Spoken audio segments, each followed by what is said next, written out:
Hi, hello, good evening. Welcome to bulls versus bears market profile in Telugu.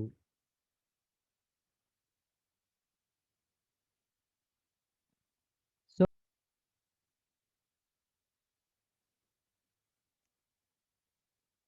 So Friday is the dull boring market కదా. So it's a choppy market.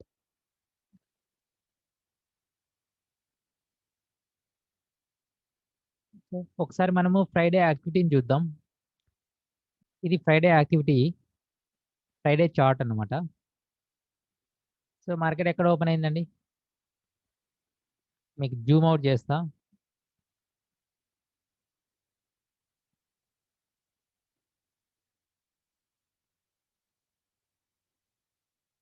So ఇది అండి, market ఎక్కడ open అయింది? 14,900. ఇక్కడ ఓ అని ఉన్నది చూడండి, ఓపెన్ 14,900 లెవెల్స్లో ఓపెన్ అయింది కదా. సో ఫస్ట్ 30 మినిట్స్ క్యాండిల్ ఇది. ఓకే, నేను ఇప్పుడు చార్ట్ ప్లే చేస్తా, మీకు అర్థమవుతుంది ఏం జరిగిందో తర్వాత. సో ఆబ్వియస్లీ 10 టైమ్స్ పెట్టుకుంటున్నా, 15 టైమ్స్ పెడదాం.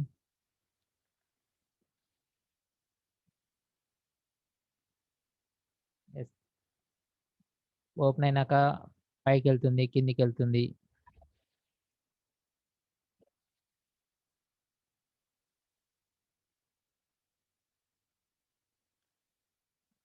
ఓపెన్ అయినాక కిందికి వెళ్ళింది కదా ఫస్ట్ క్యాండిల్, బట్ ఈ లో అనేది వీక్ ఉందండి.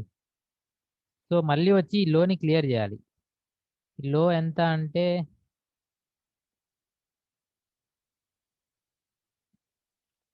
డే లో ఈజ్ వీకర్, డే లో ఈజ్ వీక్ అంటే ఎంత? 14,850, 14,850. సో ఈ లో అనేది వీకర్గా ఉంది. సో మళ్ళీ మార్కెట్ కిందికి వచ్చి ఈ లోని అనేది క్లియర్ చేయాలి. ఓకే, చూద్దాం. మళ్ళీ ఏ లెటర్లో వస్తుందో మనకు తెలియదు. సో ఆ లెటర్లో వచ్చి క్లియర్ చేయాలి, మళ్ళీ ఇట్లా ఇలా కిందికి రావాలి మళ్ళీ. ఓకే, చూద్దాం ఏమవుతుందో. And day high also week. చూడండి పైన ఇది కూడా వీకే ఉంది, 14,940, 14,940 level also week.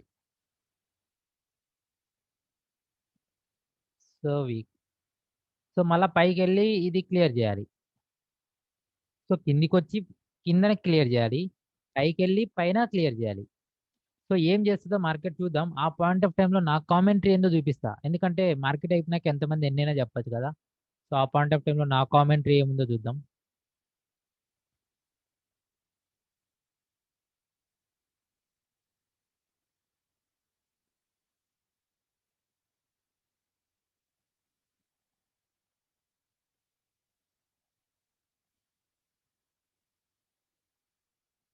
First commentary అయితే ఇది హెచ్డిఎఫ్సి బ్యాంక్ నేను చెప్పిన లెవెల్ను ఓపెనింగ్లోనే క్లియర్ చేసింది. నేను ఏదైతే 1440 వస్తుందన్నానో ఆ లెవెల్ వచ్చేసింది, క్లియర్ చేసి ఇంకా కిందికి వెళ్ళింది. 1422 వరకు అప్పుడు ట్రేడ్ అవుతుంది. సో నేను చెప్పాను నా లెవెల్ అయితే క్లియర్ అయింది అని. ఓకే, సో ఐసిఐసిఐ బ్యాంక్ కూడా నేను చెప్పిన లెవెల్ వచ్చిందండి, 568. ఎస్టర్డే టోల్డ్ అది చెప్పాను కదా, సో అది కూడా వచ్చేసింది. కావాలంటే మీకు చూపిస్తా చూడండి, ఐసిఐసిఐ బ్యాంక్ నేను ఎస్టర్డే ఏం చెప్పాను చూడండి. ICICI bank maybe possible 570 or 569 toward downward. So downward వస్తుందని చెప్పాను కదా ఇక్కడ. సో అది అక్కడ వచ్చేసింది. సో అదే విషయం చెప్పాను.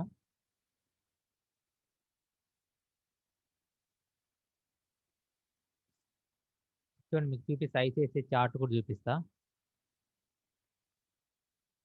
చూడండి ఫస్ట్ క్యాండిల్లోనే మీకు 568 569 వచ్చింది కదా. నేనేం చెప్పానండి, 568 569 వస్తా నిన్ననే చెప్పాను కదా. సో అది వచ్చి ఇవాళ క్లియర్ అయిపోయింది. Same HDFC bank also. HDFC bank కూడా 1438 లెవెల్ వస్తుందని చెప్పాను, వచ్చేసింది, అయిపోయింది అక్కడితో. ఇంకా నేను చూస్తున్నాను నిఫ్టీ చూద్దాం, నిఫ్టీ యాక్టివిటీ ఏందో. సో నిఫ్టీ అయితే పైన అయితే క్లియర్ చేసేసింది చూడండి. సో మార్నింగ్ ఇక్కడికే ఉండే, తర్వాత క్లియర్ చేసింది. సో ఆ పాయింట్ ఆఫ్ టైంలో నా కామెంటరీ ఏందో చూద్దాం. Nifty yeah! నిఫ్టీ డేలో ఈజ్ వీకర్. మీకు అప్పుడు ఏ లెటరే ప్రింట్ అయింది కదా! నిఫ్టీ డేలో is weaker. By at the rate of 14,850 లెవెల్‌లో. నేను 14,850 లెవెల్‌లో నిఫ్టీని బై చేయమన్నానండి. కదా! చూడండి 850 మార్క్ లైన్ గీసి పెట్టా చూడండి. నేను లైన్ గీసుకున్నా చూడండి. Blue colour line. సో అక్కడికొస్తేనే నేను బై చేద్దాం అనుకున్నా. ఓకే. నెక్స్ట్ కామెంట్ చూడండి. 14,850 is weaker and 14,940 also weaker. Both side intraday weaker buyers are present.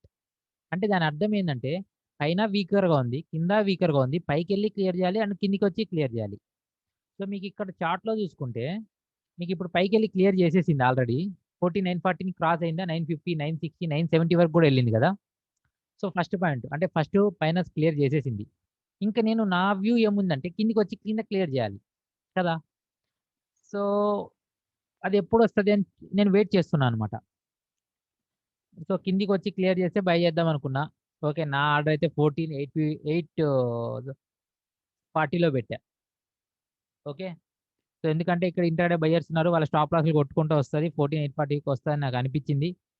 So చూద్దాం. Let's see what happens. So market అయితే మళ్ళీ మీకు ఇలా ఇలా పడాలి. ఇలా పడి వీళ్ళ స్టాప్ లాస్‌లు ట్రిగ్గర్ చేయాలి. మేబీ పాసిబుల్ వీళ్ళ స్టాప్ లాసెస్ ఈ జోన్‌లో ఉండొచ్చు.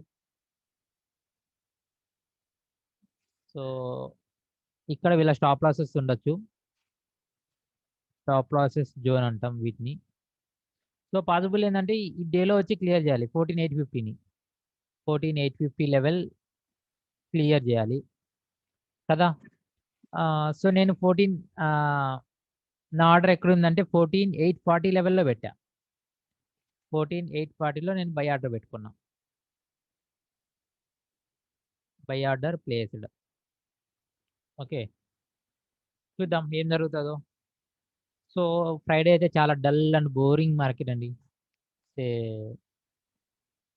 అసలు చెప్పలేము. అంత చాలా డల్‌గా ఉంది మార్కెట్ అయితే. ఏం ఆపర్చునిటీ ఇవ్వలేదు. ఎందులో ఏ స్క్రిప్ట్‌లో కూడా ఇవ్వలేదు ఆపర్చునిటీ. సో ఏమన్నా చేద్దామన్నా గూడా. ఓకే. ఒక్కొక్కసారి మీకు అలానే అనిపిస్తది. So okay. అండ్ ఆ పాయింట్ ఆఫ్ టైమ్‌లో నా కామెంటరీ ఇంకొకసారి చూద్దాం నెక్స్ట్ ఏమైందో.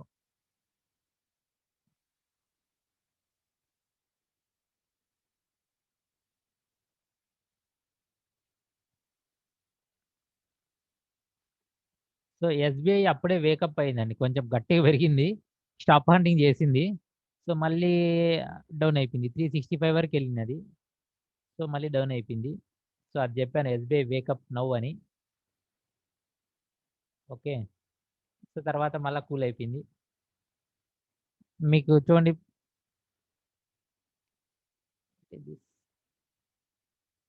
యాహ్! అమర్ రాజా పొజిషనల్‌గా పెట్టుకోవచ్చని చెప్పానండి. 900 వరకు. అంటే ఇప్పుడు ప్రైసు 837 ఉంది. ఓకే ఇక్కడ. సో 830 ఆర్ 825 అట్లా కొనుక్కొని పొజిషనల్‌గా 900 వరకు హోల్డ్ చేయొచ్చు. సో, ఆ విషయం జెప్పాను. అమర్ రాజా టేకెన్ సపోర్ట్ ఈ సపోర్ట్ తీసుకున్నది. సో, మనం పొజిషనల్‌గా అమర్ రాజాని 900 వరకు టార్గెట్ ఎక్స్‌పెక్ట్ చేయొచ్చు అని జెప్పాను.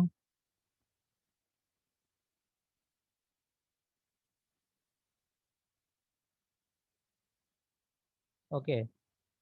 హెచ్‌డీఎఫ్‌సీ బ్యాంక్ కొంచెం పెరిగింది. నేను రిలయన్స్ బై జెప్పానండి 2000లో. 2000లో బై జెప్పాను. ఎక్స్‌పెక్టింగ్ ఇంట్రాడే 2015 అని జెప్పాను. సో, రాలేదు 2015 ఆల్‌మోస్ట్ ఒక 5, 6 రూపాయలు తక్కువలో క్లోజ్ అయింది. మేము కొన్న కాడ నుంచి 2000లో కొంటే. సో, మేబీ మండే తీసేద్దాం దాన్ని. వెరీ స్మాల్ ట్రేడ్ అని జెప్పాను. ఎందుకంటే చాపీ మార్కెట్ కదండీ! చాలా తక్కువ టార్గెట్స్ మనం ఎక్స్‌పెక్ట్ చేయాలి. సో, మనం అనుకున్న టార్గెట్స్ అవి రావు. ఓకే. లూపిన్ 1080 వచ్చిందండి. నాకు లెవెల్ 1060 పొజిషనల్ టార్గెట్ రీచ్ అయిపోయింది. నేను ఎక్కడ బై చేయమన్నా గుర్తుందా మీకి? 980 లెవెల్స్‌లో బై చేయమన్నా. 1060 ఈస్ మై టార్గెట్. 1080 వచ్చిందిప్పుడు. అదే చెప్పాను. ఓకే. అండ్ కొద్దిగా నా పర్సనల్ మైండ్‌సెట్ కూడా కొంచెం అంత మంచిగా అనిపియలే. సో, మైండ్‌సెట్ కరెక్ట్ ఉంటేనే మీరు మంచిగా అనలైజ్ చేయగలరు మార్కెటు. సో ఇది నా ఫార్ములా అండి. Trading is 90% of mind set and 10% is skill. So ఇది నేను రాసుకున్న ఫార్ములా. ఓకే. సో కొంచెం బ్రేక్ తీసుకుందాం అనుకున్నా. సో నేను పెద్ద అంత మార్కెట్‌ని అయితే ఇంట్రెస్ట్‌గా అయితే ఏం చూడలే. బ్రేక్ తీసుకున్నా నేను. సో రిలయన్స్ బై చేసాం. And AU small finance bank మా లెవెల్‌కి వస్తదనుకోని చెప్పాను నేను. ఒక లెవెల్ చెప్పాను. సో 11.60, 11.55 లెవెల్స్‌కొస్తే ఎంటర్ అయిదామని నేను ఇంతకు ముందే చెప్పి ఉన్నా.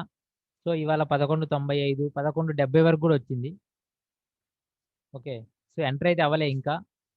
ఆహ్, చూద్దాం మండే అని చెప్పాను. సో మార్కెట్‌లో ఏం జరుగుతుంది? మార్కెట్ అయితే ఇంకా కిందైతే క్లియర్ చేయలేదండి. నా ఆర్డర్ అయితే అట్లనే పెండింగ్‌లో ఉంది. 850 వస్తదన్నా కదా! సో చూద్దాం. 850 నిజంగా వస్తదా? రాదా?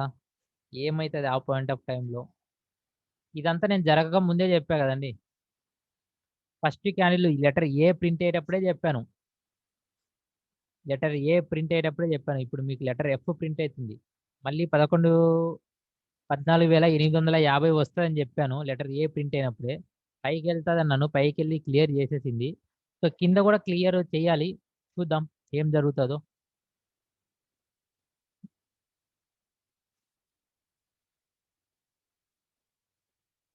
ఎఫ్ పీరియడ్ అయితే ఫ్లాట్ అయితా ఉంది. సో నేనెందుకు గ్యాప్ ఇస్తున్నా అంటే మీకు మార్కెట్‌ని వాచ్ చేయండి. వాచ్ చేయనీకే మీకు నేను స్టాప్ చేస్తున్నా. మీకు వాచ్ చేస్తే మీకు కూడా అర్థమైతది. సో ఏం జరిగింది ఆ పాయింట్ ఆఫ్ టైమ్‌లో? సో మన థింకింగ్ కరెక్టానే కాదా అనేది మీకు అర్థమైతది. ఒక కాన్ఫిడెన్స్ వస్తది. మీన్స్ నాకు అర్థమైంది. నేను అప్పటికి రెస్ట్ తీసుకుంటున్నా. సో అది క్లియర్ చేసి నా ఆర్డర్ కూడా తీసేసుకున్నది. సో చాలామంది ఏమన్నారంటే 90 పాయింట్ డౌన్, 100 పాయింట్ డౌన్ అన్నారు. బట్ ఎందుకు డౌన్ అయిందో నాకు తెలుసు. సో అట్లేం వర్రీ అవ్వాల్సిన అవసరం అయితే ఏం లేదు. మార్కెట్ అయితే చాలా బాగుంది. అండ్ అప్‌సైడ్ టార్గెట్ వచ్చేసి 15,080, 15,200, 15,350 లెవెల్స్ కూడా ఉన్నాయి. సో కమింగ్ వీక్‌లో మళ్ళీ ఏమన్నా కొంచెం నెగెటివ్ న్యూస్ వస్తే మళ్ళీ కొంచెం డౌన్ అయ్యి, మళ్ళీ పైకి పెరగడానికి స్కోప్ ఉంది. So as of now market అయితే బాగుంది. వర్రీ అవ్వాల్సిన అవసరమే లేదు.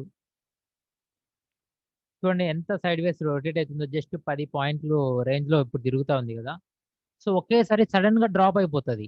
ఎందుకు డ్రాప్ అయిపోద్దో జనాలకు అర్థం గాదు. మాకు అర్థమైతది. ఎందుకంటే నేను జెప్పాను గదా! ఇక్కడ 14,850లో మళ్ళీ వస్తది, క్లియర్ చేస్తదని. సో అప్పుడు చూడండి మీకు ఆ పాయింట్ ఆఫ్ టైమ్‌లో మీకు ఎంత ఫాస్ట్ క్రేజీగా పడిపోతదో. యూ కాంట్ ఇమాజిన్ అన్నమాట.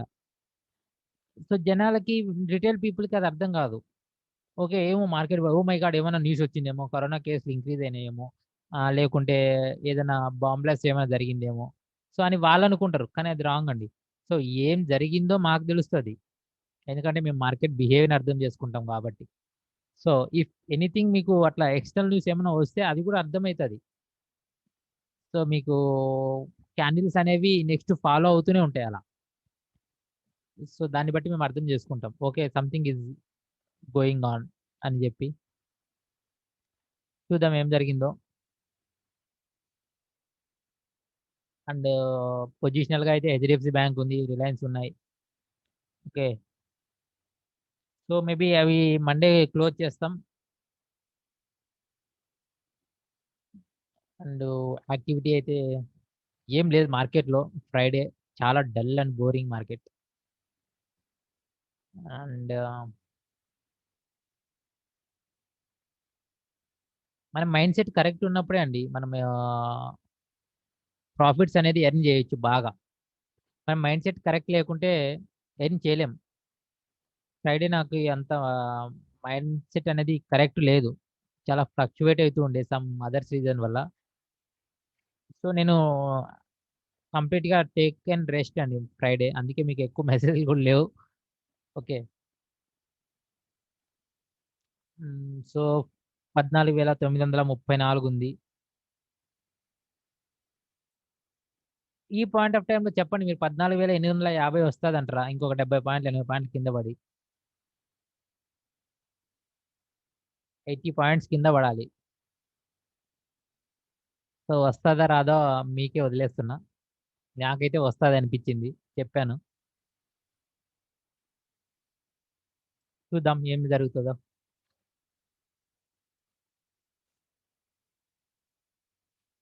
ఇదే అండి, ఓన్లీ డిఫరెన్స్ ఏంటంటే నెంబర్స్ చూసే వాళ్ళకి మేము మార్కెట్ బిహేవియర్ అర్థం చేసుకునే దానికి డిఫరెన్స్ వచ్చేసి ఇదే అనమాట. వాళ్ళకి ఏంటంటే అయిపోయినాక తెలుస్తుంది, మాకు అయిపోక ముందు తెలుస్తుంది. నెంబర్ చూస్తే మీకు అయిపోయినాక తెలుస్తుంది, ఓకే ఇన్ని పాయింట్ డౌన్ అయింది అనొచ్చు. అండ్ మీకు మేము ఈ చార్ట్ అర్థం చేసుకుంటాం కాబట్టి మాకు అయిపోక ముందే తెలుస్తుంది. సో అది ఒక్కటే మెయిన్ డిఫరెన్స్ అనమాట.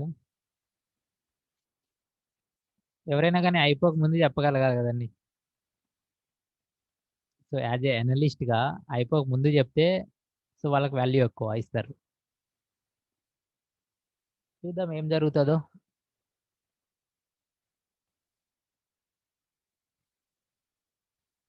అండ్ ఈ మంత్లో ఇంకా 2 హాలిడేస్ కూడా ఉన్నాయి. ఓకే, సో అవి కూడా మనం కన్సిడర్ చేసుకోవాలి. ఎవరైనా ఆప్షన్స్ చేస్తుంటే కొంచెం జాగ్రత్తగా ఉండండి. ప్రీమియమ్స్ మెల్ట్ అయ్యేదానికి స్కోప్ ఎక్కువ ఉంది కదా.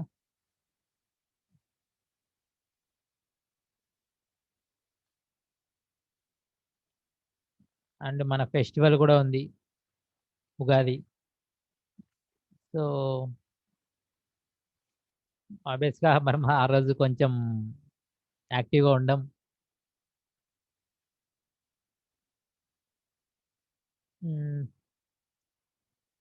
మార్కెట్ అయితే ఇప్పుడు చూడండి, ఇప్పుడు టైం ఆల్మోస్ట్ 1 o'clock అవుతుంది అనుకుంటా. ఐ మీన్ అయ్యా, సో మీకు అయినా కూడా మార్కెట్ అనేది ఇంకా అక్కడే 14,910 దగ్గరే ఉండిపోయింది. సో మీకు ఎన్ని లెటర్స్ ఫామ్ అయినాయి? 1 2 3 4 5 6 7 8, ఆల్మోస్ట్ 8 సిపిఓస్ వైడ్ 8 లెటర్లు ఫామ్ అయినాయి. సో మేబీ పాసిబుల్ ఏంటంటే పీపాక్ ఫామ్ అయ్యడానికి possible more chances are there. ఇంకొక 2 లెటర్స్ వస్తే పీపాక్ ఫామ్ అవుతుంది. So means smart people taken positions either buy side or sell side, we don't know. మనకి తెలియదు వాళ్ళు బై సైడ్ తీసుకున్నారా సెల్ సైడ్ తీసుకున్నారా అని. కానీ ఇటువంటి మార్కెట్లో వాళ్ళు పొజిషన్ అయితే తీసేసుకుంటారు ఏదో పక్క. సో నెక్స్ట్ డెవలప్మెంట్ని బట్టి మనం అర్థం చేసుకోవచ్చు వాళ్ళు బై సైడ్ తీసుకున్నారా సెల్ సైడ్ తీసుకున్నారా అనేది. సో అది మండే మార్కెట్ చెప్పాలి. ఒకవేళ యాక్సెప్ట్ చేస్తే మండే మార్కెట్ కిందికి, సో వాళ్ళు సెల్ సైడ్ తీసుకున్నట్టు అర్థం. ఒకవేళ పైకి యాక్సెప్ట్ చేస్తే పైన తీసుకున్నట్టు, బై సైడ్ తీసుకున్నట్టు అర్థం. చూద్దాం మండే పైననే ఉంటుందా కిందికి వస్తుందా కిందనే ఉంటుందా అనేది తెలియదు మనకి. సో 14,887 ఉంది ఇప్పుడు ప్రస్తుతానికి. చూడండి మీకు ఎంత ఫాస్ట్గా డ్రాప్ అవుతుందో ప్రైస్ అనేది. ఫాస్ట్నెస్ చూడండి అసలు మీరు కాంట్ ఇమాజిన్. 14,869, 14,874 జూమ్ అవుట్ చేస్తా. చూడండి ఎంత ఫాస్ట్ డ్రాప్ అయిపోయింది అండి ఇక్కడ. 14,847, 847 నుంచి 810 వరకు డ్రాప్ అయిపోయింది. చూసారా, నేను ఇక్కడ డ్రా చేసిన స్టాప్ లాస్లు అన్ని జోన్ క్లియర్ చేసింది కదా, 850 క్లియర్ చేసింది కదా. మీకు ఇదే పాయింట్ ఆఫ్ టైంలో ఎన్ని లాట్లు స్టాప్ లాస్ ట్రిగర్ అయినా నేను చూపిస్తాను ఇక్కడ. ఇక్కడ చూడండి, స్టాప్ లాస్ జోన్ అని చెప్పుకున్నాం కదా మనము ఇందాక. సో మీకు ఒకటే క్యాండిల్ 14,865 నుంచి 810 వరకు ఒకటే క్యాండిల్ డ్రాప్ అయింది. సింగిల్ క్యాండిల్ ఎన్ని లాట్లు స్టాప్ లాస్ ట్రిగర్ అయినాయంటే చూడండి, 3,200 లాట్లు stop loss trigger, future stop losses ఇవి. 3,200 ఫ్యూచర్ స్టాప్ లాస్ ట్రిగర్ అయినాయంటే ఇట్స్ నాట్ ఏ జోక్. మీకు మళ్ళీ ఇక్కడ బయ్యర్స్ గ్రిప్ వచ్చేసింది. చూడండి 676 మంది సెల్లర్స్ ఉంటే 3,500 మంది బయ్యర్స్ ఉన్నారు ఈ క్యాండిల్. మళ్ళీ గ్రిప్ వచ్చింది, బయ్యర్స్ వచ్చారు అక్కడ. కానీ ఇవన్నీ ఏంటి అంటే స్టాప్ లాస్లు ట్రిగర్ అయినాయి. 3,228 లాట్లు స్టాప్ లాస్లు ఫీచర్స్ ఎక్స్చేంజ్లో ట్రిగర్ అయినవి ఇవి. నా దగ్గర మీ దగ్గర ట్రిగర్ అయినవి ఎక్స్చేంజ్ దగ్గర 3,228 లాట్లు స్టాప్ లాస్లు కొట్టింది ఆ లెవెల్లో, ఆ పాయింట్ ఆఫ్ టైంలో. ఓకే, సో నేనేం చెప్పానండి 850 వస్తుందన్న 840లో నా ఆర్డర్ పెట్టే ఎగ్జిక్యూట్ కూడా అయిపోయింది బై ఆర్డర్. మీకు మళ్ళీ ప్రైస్ అనేది పైకి వస్తుంది. సో ఇదండి మార్కెట్ బిహేవియర్ అంటే. సో నేను వస్తాదన్నా వచ్చింది, క్లియర్ చేసింది కదా. సో ఇది మీకేందంటే జరిగిపోయినాక తెలుస్తుంది. 80 పాయింట్లు 90 పాయింట్లు జరిగిపోయినాక ఓకే ఇక్కడ పడిపోయింది మార్కెట్ ఏమో పడిపోతుందేమో ఇంకా అనుకుంటాం కానీ సో అది రాంగ్ అనమాట. అలా జరగదు. సో అదే అండి మార్కెట్ యాక్టివిటీ ఫ్రైడే జరిగింది. ఇంతకన్నా ఏం లేదు మార్కెట్‌లో. అండ్ రిలయన్స్ నేను 2000 లెవెల్‌లో కొనమని చెప్పాను కదా. సో డిలీట్ చేద్దాం ఇది. 2000లో కొన్నాం రిలయన్స్ 1994, 1995 అట్లా ఉంది ఇప్పుడు ప్రస్తుతానికి. 1993లో ఏమో క్లోజ్ అయినట్టుంది. So okay. మండే చూద్దాం. మండే పాసిబిలిటీ ఏందంటే 2020 అండ్ 2055 లెవెల్స్ ఉన్నాయి పాసిబిలిటీ. మండే చూద్దాం ప్రాబ్లమ్ ఏం లేదు. రిలయన్స్, హెచ్‌డిఎఫ్‌సి బ్యాంక్ అయితే హోల్డింగ్ ప్రెజెంట్ ఉన్నది. వర్రీ అవ్వాల్సిన అవసరం అయితే లేదు. సో ఐ హోప్ మీ అందరికీ అర్థమైందనుకుంటున్నాను. నేనేం చెప్పానో మీకు అర్థమైందని అనుకుంటున్నాను. So complete shopping market, more సైడ్‌వేస్ market, more and more సైడ్‌వేస్ market. Price is more is rotating around 14,900. మీకు చూడండి ఇక్కడ ఎన్ని టీపీఓలు వచ్చాయి? 1, 2, 3, 4, 5, 6, 7, 8, 9 టీపీఓ వైడ్. 9 TPO wide. పీపాక్ ఫార్మ్ అయ్యడానికి మోర్ పాసిబిలిటీ ఉంది పీపాక్. ఇలా పీపాక్ వచ్చింది అర్థం ఏందంటే వాళ్ళు పొజిషన్స్ తీసుకుంటారు స్మార్ట్ పీపుల్. సో కదా. సో 9 సార్లు ప్రైస్ అనేది కిందికెళ్ళింది, పైకొచ్చింది. మళ్ళీ పైకెళ్ళింది, కిందికొచ్చింది. మళ్ళీ కిందికెళ్ళింది, పైకొచ్చింది. ఆ పాయింట్ ఆఫ్ టైమ్ ఆ పాయింట్ ఉన్నది కదా! దాన్నే పాయింట్ ఆఫ్ కంట్రోల్ అంటాం. ఓకే. ఏ పాయింట్‌నైతే ఎక్కువ సార్లు టచ్ చేస్తదో దాన్నే పాయింట్ ఆఫ్ కంట్రోల్ అంటాం. సో ఇప్పుడు పాయింట్ ఆఫ్ కంట్రోల్ ఎక్కడ ఫార్మ్ అయిందండి? 14,900 లెవెల్స్‌లో ఫార్మ్ అయింది. చూడండి ఇక్కడ ఉన్నది చూడండి. ఆరెంజ్ కలర్‌లో ఉన్నదా? 14,896.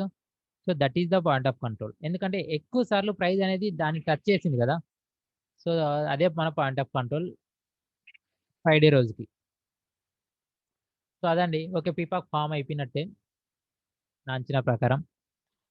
మండే చూద్దాం. మండే యాక్టివిటీ ఎట్లా ఉంటదో. Whether buy side or sell side we don't know. So market అయితే బాగుంది. వర్రీ అవ్వాల్సిన అవసరం అయితే ఏం లేదు. చూద్దాం. Okay. Thank you very much for your patience. మీకు ఈ వీడియో నచ్చినట్లయితే లైక్ చేయండి, షేర్ చేయండి, సబ్స్క్రైబ్ చేయండి.